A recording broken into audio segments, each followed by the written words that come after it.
Chapter 10 Sai Baba's Mode of Life, His Sleeping Plank, His Stay in Shirdi, His Teachings, His Humility. Nanavali, the easiest path. Remember him always with love, for he was ever engrossed in doing good to all, and always abided in his self. To remember him only is to solve the riddle of life and death. This is the best and easiest of sadhanas, as it involves no expenditure. A little exertion here brings great rewards. So, as long as our senses are sound, we should, minute by minute, practice this sadhana. All other gods are illusory. Guru is the only God. If we believe in Sadguru's holy feet, he can change our fortune for the better. If we serve him sincerely, we get rid of our worldly afflictions. We need not study any philosophy like the Nyaya and the Mimamsa, as we trust the helmsman in crossing rivers and seas. So, we have to trust our Sadguru in getting over the ocean of worldly existence. The Sadguru looks to the intense feeling and devotion of his devotees, endows them with knowledge and eternal bliss. In the last chapter, Baba's mendicancy and devotees' experiences and other subjects are dealt with. Let the readers now read where and how Baba lived, and how he slept and how he taught. Baba's wonderful bedstead. Let us first see where and how Baba slept. Mr. Nana Sahib Dengle brought for Sai Baba a wooden plank, about 4 arms in length and only a span in breadth for sleeping upon. Instead of keeping the plank on the floor and then sleeping on it, Baba tied it like a swing to the rafters of the masjid with old shreds or rags and commenced to sleep upon it. The rags were so thin and worn out that it was a wonder how they could bear and support the weight of the plank itself, let alone the weight of Baba. But somehow or other, it was Baba's sheer leela that the worn-out rags did sustain the plank along with the weight of Baba on it. On the 4 corners of this plank, Baba lighted panatis, one at each corner, and kept them burning the whole night. It was a sight for the gods to see Baba sitting or sleeping on this plank. It was a wonder to all how Baba got up and down the plank. Out of curiosity, many observers kept watching the process of mounting and dismounting, but none succeeded. As crowds began to swell, so as to detect this wonderful feat, Baba one day broke the plank into pieces and threw it away. Baba had all the 8 Mahasiddhis at his command. He neither practiced nor craved for them. They came to him naturally as a result of his spiritual perfection. Manifestation of Brahma. Though Sai Baba looked like a man, 3 cubits and a half in length, still he dwelt in the hearts of all. Inwardly, he was unattached and indifferent, but outwardly, he longed for mass welfare. Though inwardly an abode of peace, he looked outwardly restless. Inwardly, he had the state of Brahma. Outwardly, he seemed engrossed in the world. Sometimes he looked on all with affection, and at times he threw stones at them. Sometimes he scolded them, while at times he embraced them and was calm, composed, tolerant, and well balanced.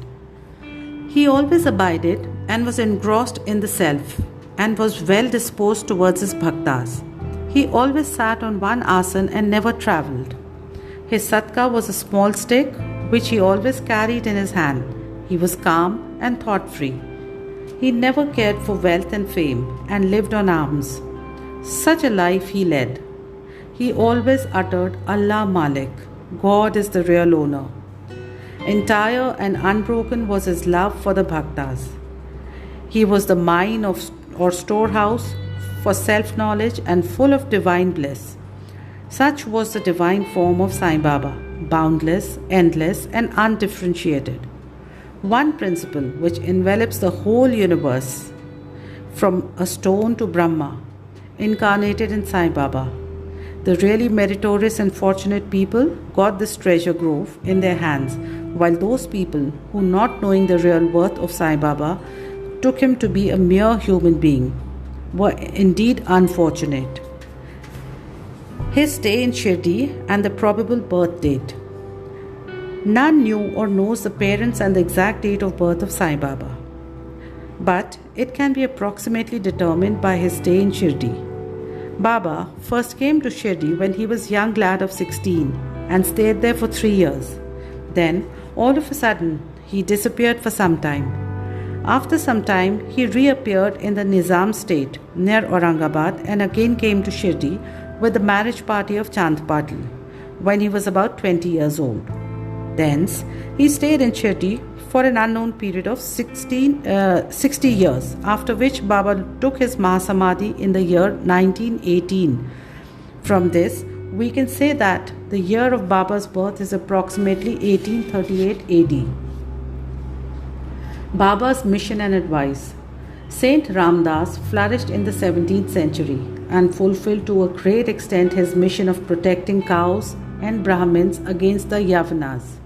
But within 2 centuries after him, the split between the two communities, Hindus and Mohammedans, widened up and Sai Baba came to bridge that gulf. His constant advice to all was to this effect: Ram, the god of the Hindus, and Rahim, the god of the Mohammedans, were one and the same. There was not the slightest difference between them then. Why should the devotees fall out and quarrel amongst themselves? You ignorant folk, join hands, bring both the communities together, act sanely, and thus you will gain your object of national unity. It is not good to dispute and argue, so don't argue, don't emulate others. Always consider your interest and welfare. The Lord will protect you. Yoga, sacrifice, penance, and knowledge are the means to attain God. If you do not succeed in this by any means, in vain is your birth. If anyone does any evil unto you, do not retaliate. If you can do anything, do some good unto others. This, in short, was Sai Baba's advice to all, and this will stand us in good stead both in the material and spiritual matters. Sai Baba as Sadguru. There are many so-called gurus who go about from house to house with cymbals and veena in their hand and make a show of their spirituality. They blow mantras into the ears of their disciples and extract money from them. They profess to teach piety and religion to their disciples, but are themselves impious and irreligious. Sai Baba never thought of making the least show of his worth. He had no body consciousness, but he had great love for his disciples. There are 2 kinds of gurus: Niyat, which is appointed or fixed; Aniyat, unappointed or general.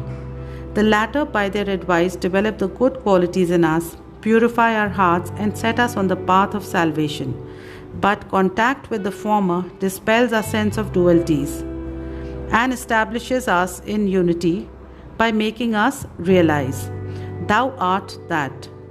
There are various gurus imparting to us the various kinds of worldly knowledge, but he who fixes us in our nature and carries us beyond the ocean of worldly existence is the Sadguru.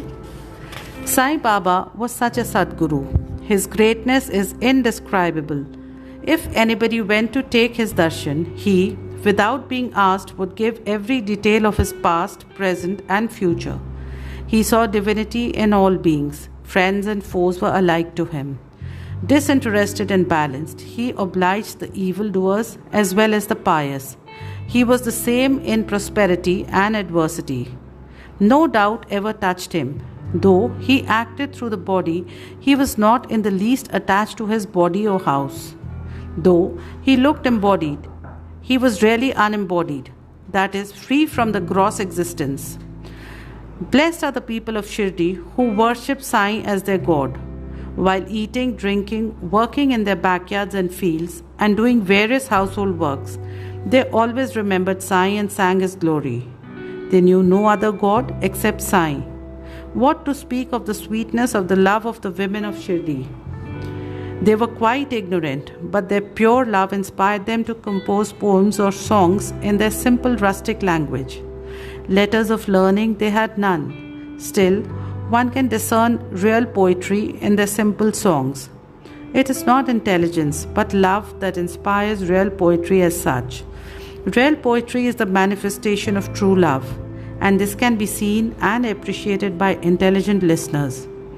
Collection of these folk songs is desirable, and by Baba's wish, some fortunate devotee may undertake the task of compiling and publishing these folk songs either in the Sai Leela magazine or separately in a book. Baba's humility. Lord or Bhagwan is said to have 6 qualities, that is, fame, wealth, non-attachment, knowledge, grandeur, liberality. Baba had all these in him. He incarnated in flesh for the sake of bhaktas. Wonderful was his grace and kindness, for he drew the devotees to him. Or how else could one have known him? For the sake of his bhaktas, Baba spoke such words the goddess of speech could not utter. Here is a specimen. Baba spoke very humbly as follows: Slaves of slaves, I am your debtor. I am satisfied at your darshan. It is a great favor that I saw your feet. I am an insect in your excreta. I consider myself blessed thereby. What humility is this? Though outwardly Baba seemed to enjoy sense objects, he had not the least flavor in them, nor even the consciousness of enjoying them. Though he ate, he had no taste, and though he saw, he never felt any interest in what he saw.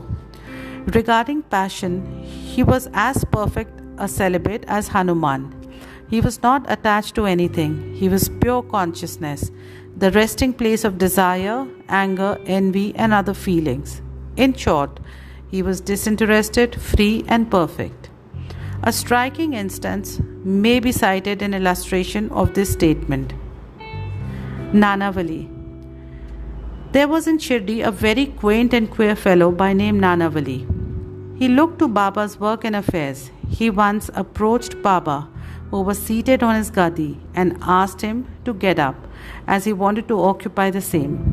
Baba at once got up and left the seat which he had occupied.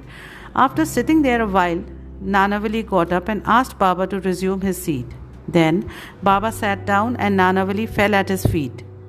Baba did not show slightest displeasure in being dictated or ousted. This Nanavali loved Baba so much that he breathed his last on the 13th day of Baba's Mahasamadhi. The easiest path, hearing the stories of saints and being in their company. Though Sai Baba acted outwardly like an ordinary man, his action showed extraordinary wisdom and skill. Whatever he did was done for the good of his devotees. He never prescribed any asana, regulation of breathing, or any rites to his bhaktas, nor did he blow any mantra into their ears. He told them to leave off all cleverness and always remember Sai Sai. If you did that, he said, all your shackles would be removed and you would be free. Sitting through 5 fires, sacrifices, chantings, 8-fold yoga are possible for the Brahmins only. They are of no use to other classes. The function of the mind is to think. It cannot remain without thinking for a minute. If you give it a sense object, it will think about it. If you give it Guru, it will think about Guru. You have heard most attentively the grandeur of Sai. This is the natural remembrance of Sai. Hearing the stories of the saints is not so difficult as the other sadhanas mentioned above. They remove all fear of this sansar and take you on to the spiritual path. So, listen to these stories, meditate on them and assimilate them. You may attend to your worldly duties, but give your mind to Sai and his stories, and then he is sure to bless you. This is the easiest path, but why do not all take to it? The reason is that without God's grace, we do not get the desire to listen to the stories of saints. With God's grace, everything is smooth and easy. Hearing the stories of the saint is, in a way, keeping their company. The importance of the company of the saints is very great. It removes our body consciousness and egoism, destroys completely the chain of our birth and death, cuts asunder all the knots of the mind and takes us to God. who is pure consciousness. It certainly increases our non-attachment to sense objects and makes us quite indifferent to pleasures and pains and leads us onward on spiritual path. If you have no other sadhana, such as uttering God's name, worship or devotion, etc., but if you take refuge in them wholeheartedly, they will carry you off safely across the ocean of worldly existence. It is for this reason that the saints manifest themselves in this world. Even sacred rivers such as the Ganges, Godavari, Krishna and Kaveri, etc., which wash away the sins of the world, desire that the saints should come to them for a bath and purify them. Such is the grandeur of the saint. It is on account of the store of merit in past births that we have attained the feet of Sai Baba. We conclude this chapter with meditation on Sai's form.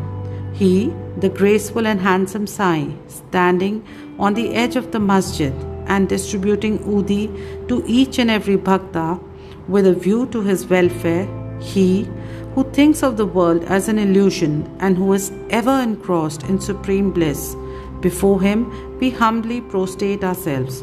Bow to Shri Sai, peace be to all.